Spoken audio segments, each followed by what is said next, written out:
tiempo real. Pauta de análisis.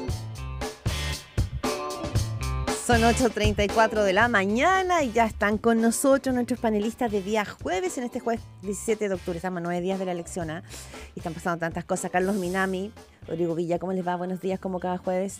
Muy buenos días. ¿Qué tal? ¿Cómo están? Hola, ¿qué tal? Buen día. Muy bien. Comentábamos que era imposible Quedarse dormido. aburrirse, quedarse dormido en este país No hay tiempo para la siesta. por todo lo que está pasando. ¿Cómo vieron lo que ocurrió acusaciones. ayer? Hubo dos acusaciones porque se nos olvida que también se terminó por acusar, después de que ya está destituida Ángela Vivanco. Nos quedamos solo con Sergio Muñoz y con la, entre comillas, salvada de Jean-Pierre Matus.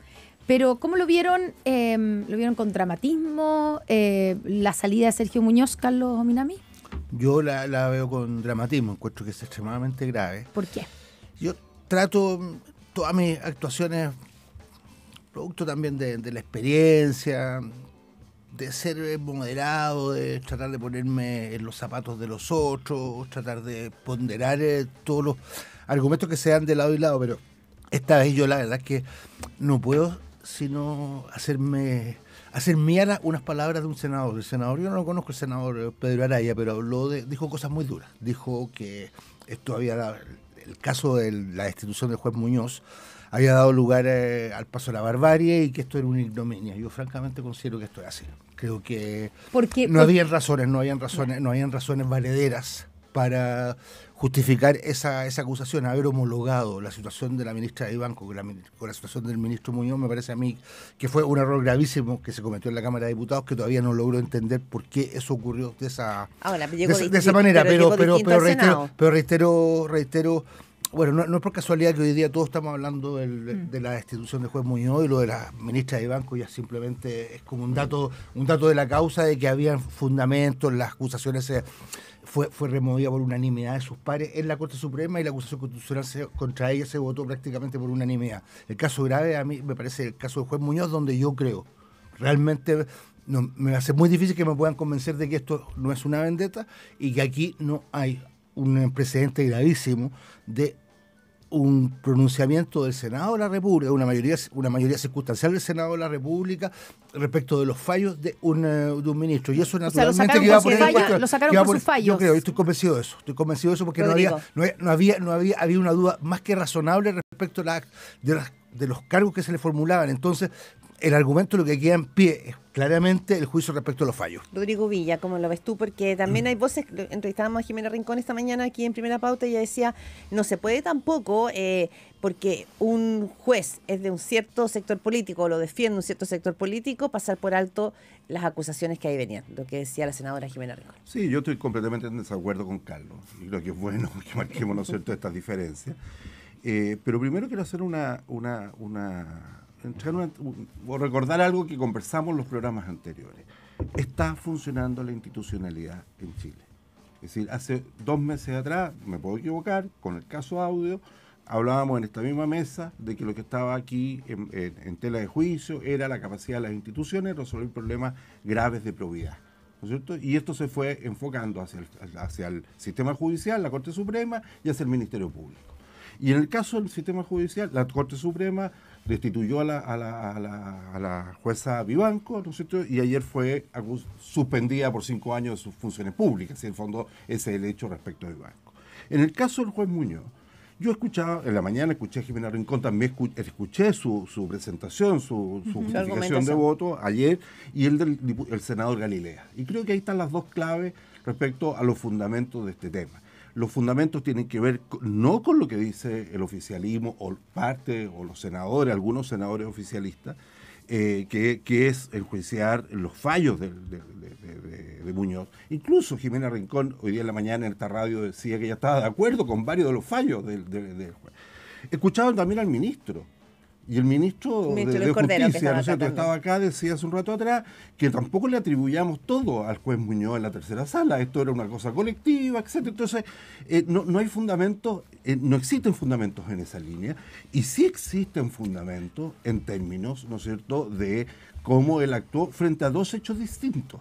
Y hay antecedentes objetivos. Vean la cronología que hace Rodrigo Galilea respecto a la relación que hay entre el acuerdo, ¿no es cierto?, o el tema de la información reservada o privilegiada porque sí. favorece a la hija, la cronología de hecho de un mes de noviembre, octubre hasta febrero que sale el fallo que permite Ahora, que siga. Carlos Minami, Pero que eso es importante.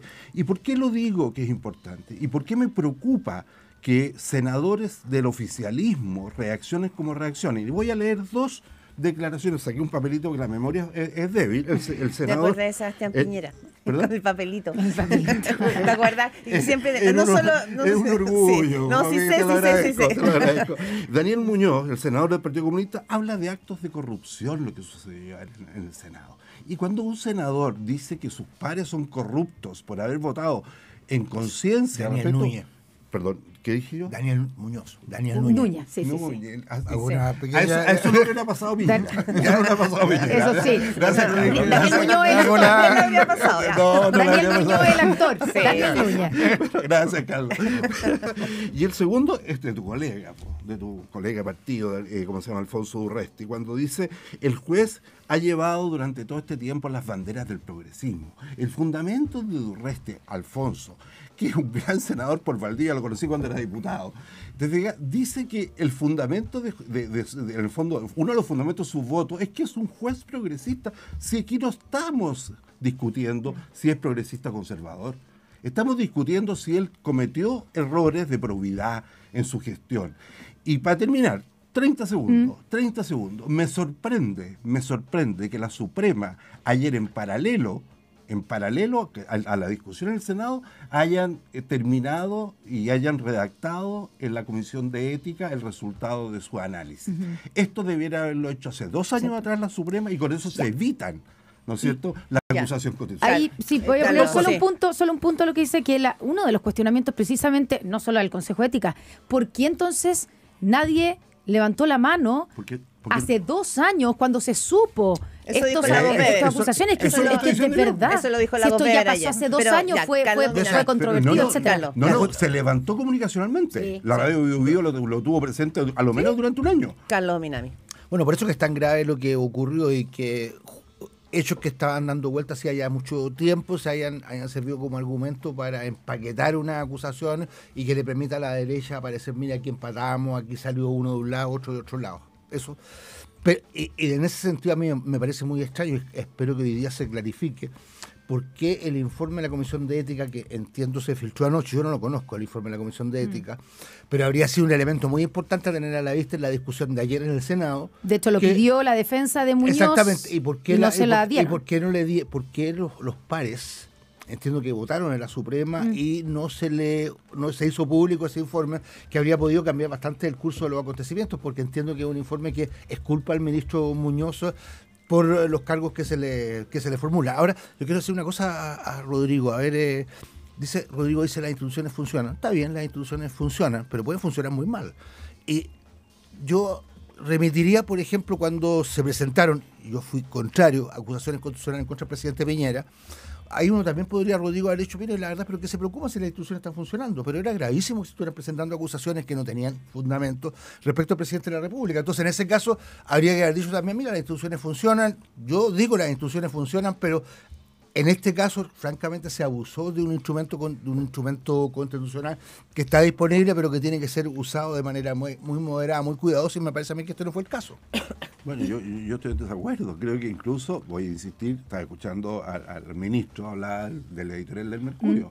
Lo que concluye la editorial del Mercurio es que este acto, ¿no es cierto?, democrático del Senado lo que hace es subir el estándar. Sí. ¿Ya? Y eso es muy relevante, por eso digo yo que las que le va a caer, y para decirlo de manera más directa, que le va a caer encima a más de algún senador hacia adelante. Bueno, está bien. Eso es lo que está diciendo pero está bien. Que tengan cuidado, chicos. Pero ¿puede Chile seguir siendo el mismo después de lo que escuchamos respecto al tema de las grabaciones y lo demás? Ya, pero Sergio Muñoz no tenía nada que ver en esas grabaciones. Pero si el problema de Sergio Muñoz es otro. El problema de Sergio Muñoz es que la Suprema durante 2 años, a lo menos 2 años, no sé si 1 año y medio, a lo mejor me puedes corregir. Tuvo eso metido en el cajón. Estuvo metido en el cajón, po. Si hubiera salido esto despejado hace un año atrás. Ya, pero se podría haber acusado, si lo hubieran encontrado tan grave, porque esto estuvo de nuevo en la discusión pública y en el debate público hace 2 años, más allá del Consejo de Ética de la Corte Suprema, y nadie lo hizo. Entonces, esa es la parte que suena a como cuando se acusa a Ángela Vivanco, dicen, oye, tenemos que empatar porque lo mismo, con un juez del otro lado. El argumento del empate yo lo hemos visto varias veces acá. Yo te digo, Sí. digamos, creo que simplificar la cosa. ¿Por qué se produce ahora? Porque el estándar que se genera a partir de los escándalos de las últimas 2 semanas hace que todo lo que en un momento podía ser semitransparente se obliga a que sea absolutamente transparente. Y aquí nos acusa, ¿no es cierto? El estándar, me refiero yo, significa que las instituciones tienen que tener mecanismos de autocontrol, ¿no es cierto? Y la Comisión de Ética es un mecanismo de autocontrol. Entonces, lo que se pone en tela de juicio es eso. ¿Por qué la Suprema durante este periodo no hizo nada? ¿Sabes por qué, Rodrigo? Yo creo que puede dar una explicación muy simple, porque eran hechos que no tenían la significación como para poder justificar una acusación constitucional y fueron más bien el pretexto que se utilizó para poder empatar. Esa es la razón. Y la Suprema durante 2 semanas se salta a la Comisión de Ética y destituye. No estoy defendiendo a la ministra Vivanco, para que no me vengan a contraargumentar. Y destituye a la ministra Vivanco. En cambio, en el caso de Matus, lo pone en la Comisión de Ética como primer paso de una escala de proceso de toma de decisiones. Tarde. Entonces, ¿por qué? Esa es la pregunta. Si hubiéramos llegado, ¿no es cierto?, a esta discusión con un acuerdo de la Comisión de Ética y si supuestamente lo que dice extraoficialmente ese acuerdo es que no habrían justificaciones, eso es lo que ninguno de los que estamos en la mesa podemos decirlo, digamos, no lo podemos asegurar, pero pareciera que fuera eso. Entonces el argumento se le cae a muchos parlamentarios, ¿me entiendes? ¿No? Entonces a la inversa, digo yo, creo que la responsabilidad sigue estando en la Suprema. Yo creo que bien importante que la Suprema dé una explicación de por qué ellos no pusieron el informe de la Comisión de Ética a disposición de la discusión del Senado. Tarde, lo dijo hace ya unas par de semanas. Lo dijo acá también. Sí. A ver, hay una ciudadanía que está mirando esto, yo creo que ya no sé ya si mira, o sea, quizás pasa por la televisión y de reojo mira como que algo pasó y sigue, ¿no? Entonces, más allá, digamos, de si que hay un empate, hay una vendetta, que no, que correspondía, que no, que la Suprema, que no, que el Senado está en su derecho, esto cambia también muy probablemente el escenario político y lo tensiona. Ayer varias voces en el Senado decían, mira, después de esto acá hay una mayoría circunstancial, pero al gobierno le queda 1 año y medio y probablemente hay una nueva correlación de fuerza. ¿Y por qué lo quiero poner? No para politiquear, sino porque finalmente todavía quedan reformas muy importantes pendientes, como la de pensiones, que en algún minuto no la podría haber, pues fue una bandera del estallido social que se cumplen 5 años el viernes. Entonces también es importante cómo la política, si con este tipo de situaciones realmente hace que las instituciones funcionen bien y les da musculatura, o con esto las convierte en un ser más escuálido, ¿ya? Sí, sin músculo. Como que el mundo político está ayudando a que las instituciones funcionen o se suma a esta debilidad.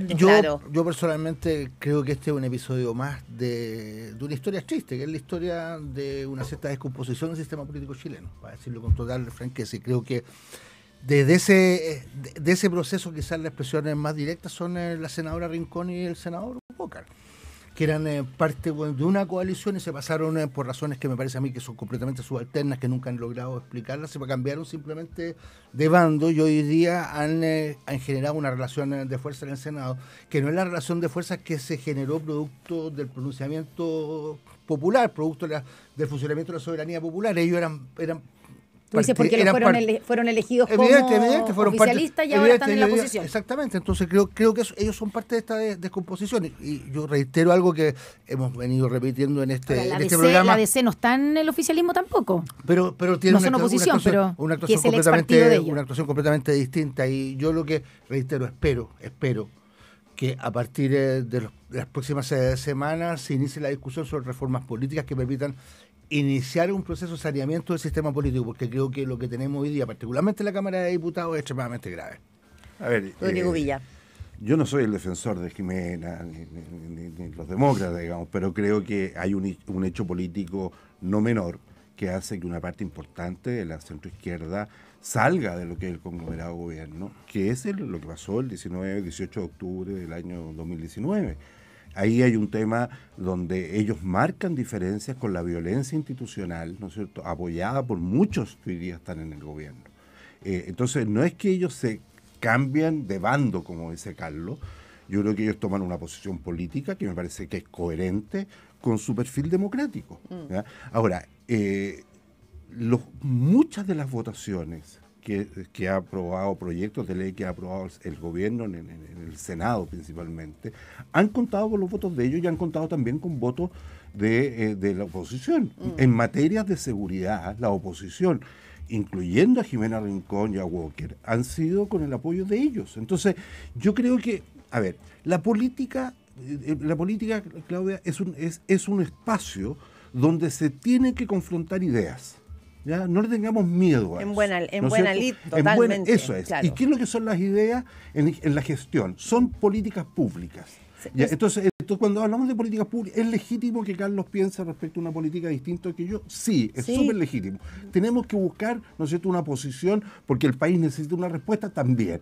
¿Ya? Una posición común para poder votarla. Sí. Y en eso la oposición en el Senado y los diputados también de la oposición en la Cámara de Diputados han sido súper coherentes, por ejemplo, en materia de seguridad. Entonces, atribuir que este hecho, que ha sido detención máxima, porque acusar a un juez o dos jueces de la República es un hito relevante, va a pasar a la historia, sí, pero eso no tiene por qué condicionar el hecho de poder aprobar políticas, ¿no es cierto?, públicas que son relevantes y necesarias para el país. Yo, por ejemplo, creo que la discusión que va, a propósito de la propuesta que hizo ayer el gobierno en la nominación de los jueces, yo creo que van a haber niveles de consenso interesantes, porque esta discusión ha sido muy profunda en los últimos años. Pero mi pregunta, y se me vuelve el tiempo, y un minutito cada uno para poder cerrar, más bien tiene que ver con observar el presente, mirar por el espejo retrovisor y decir, a ver, ¿cómo estamos llegando a este 18 de octubre? Estamos llegando con la tarea hecha, con un mundo político que hace cambio y que camina, digamos, hacia esta discusión en buena lid que la política requiere, ¿o estamos llegando como medio fragilucho? Claro, desgraciadamente estamos llegando mal, porque creo que una buena parte de los problemas que estuvieron planteados el 18 de octubre no se han resuelto. Entonces la gente en el tema de pensiones, es cierto, han habido algunos avances con la base universal, pero en lo fundamental los pensionados siguen recibiendo las mismas pensiones miserables que recibían hace 5 años atrás.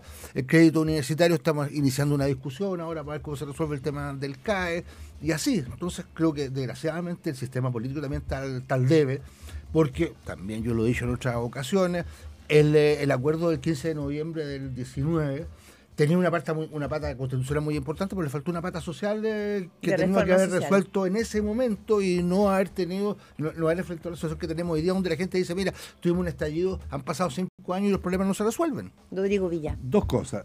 Todos los estudios, son más de 4 estudios, CEP, Criteria, etcétera. Pulso Ciudadano y Cadena. Exacto, han dicho que la ciudadanía está descontenta con lo que pasó hace 5 años atrás. Hoy día está mirando ese estallido, ¿no es cierto?, revuelta social, estallido social, delictual, como quieran llamarlo. Está hoy día la ciudadanía mayoritariamente en una posición crítica. Rodrigo, déjame terminar. Una cosita. Pero, dale nomás. No, Rodrigo. Segundo. Después inmediatamente, 60%, dice, revisé mi idea y no me gustó lo que pasó. Chile no está mejor que antes. Ese es el segundo punto. Tercero, ¿quiero que hayan cambios en materia? Sí, 50%, y ahí va a cambiar los porcentajes. Entonces la pregunta es, ¿cómo estamos desde el punto de vista político? Yo creo que la ciudadanía en su mayoría reflexionó y dice, no es el camino de la violencia. Segundo, ¿tenemos cosas pendientes? Sí, tenemos cosas pendientes. Y el problema que tenemos hoy día es que el gobierno ha agudizado ciertas materias sociales que hoy día están pendientes. El tema de la salud no era tema hace 4 años atrás. Y el gobierno se ha gastado, 5 años atrás, el gobierno se ha gastado 3 años en reformar la ISAPRE y no ha hecho nada con la salud pública, cuando el 80% de la población satisface sus necesidades de salud en la salud pública. Y lo hemos visto, y ustedes lo han reporteado, que la crisis de los hospitales. Puedo seguir con la educación, ¿no es cierto? Está intentando meter, ¿no es cierto?, toda su imaginación y creatividad en el tema universitario. ¿Ha sido el gobierno el que no está llegando bien?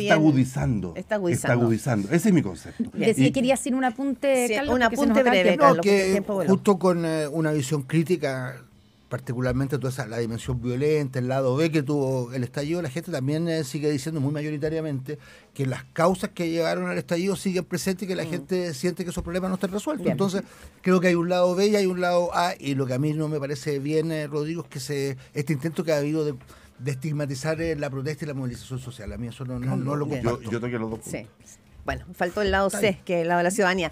Carlos Dinami, Rodrigo Villa, muchas gracias por estar acá.